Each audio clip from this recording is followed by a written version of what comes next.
அனைவருக்கும் 2024 இந்த வருடம் விநாயகர் சதுர்த்தி நல்வாழ்த்துக்கள்.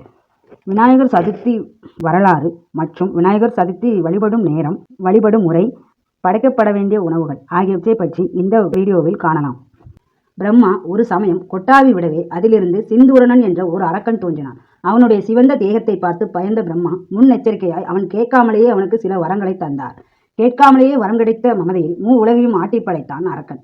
மும்மூர்த்திகளே செய்வதறியாமல் திகைக்க கணபதியை பணிந்தனர். விநாயகர் உடனே தோன்றி, கவலை வேண்டாம், நான் உமா தேவியாரின் திருவயிற்றில் அவதரிப்பேன் என கூறி மறைந்தார். கருவுற்ற உமாதேவியாரின் திருவயிற்றில் காற்றாக நுழைந்த சிந்தூரணன் குழந்தையின் தலையை திருகி எடுத்துக்கொண்டு போய்விட, தலையே இல்லாமல் பிறந்த குழந்தையை பார்த்து அனைவரும் பதறவே, கலங்காதீர்கள் என்று சொன்ன சிவபெருமான் முன்பொரு சமயம் கஜமுகாசுரன் கேட்டுக்கொண்டபடி அவனுடைய தலையை தன் குழந்தையின் தலை இருக்கும் இடத்தில் பொருத்தினார். கஜானனன் ஆனார் விநாயக பெருமான். உமாதேவியாரிடம் வளர்ந்து வந்த கஜானனன் உரிய காலம் வந்ததும் சிந்தூரணனை அழிக்க புறப்பட்டார். சிந்தூரணனை தூக்கி எடுத்து தன் துதி கையால் ஓங்கி அடித்து அவன் இரத்தத்தை தன் உடம்பில் பூசிக்கொண்டார். செந்நிறமான விநாயகர் அன்று முதல் சிந்தூர விநாயகர் என்ற பெயரும் பெற்றார். இதுதான் பார்கவ புராணம். 2024 விநாயகர் சதுர்த்தி தொடங்கும் நாள் 7 செப்டம்பர் சனிக்கிழமை. 2024 விநாயகர் சதுர்த்தி பூஜை திதி ஆரம்பம் 6 செப்டம்பர் வெள்ளிக்கிழமை மாலை 3:01 மணிக்கு. 2024 விநாயகர் சதுர்த்தி பூஜை முகூர்த்தம் 7 செப்டம்பர் காலை 11 மணி முதல் மதியம் 1:34 வரை.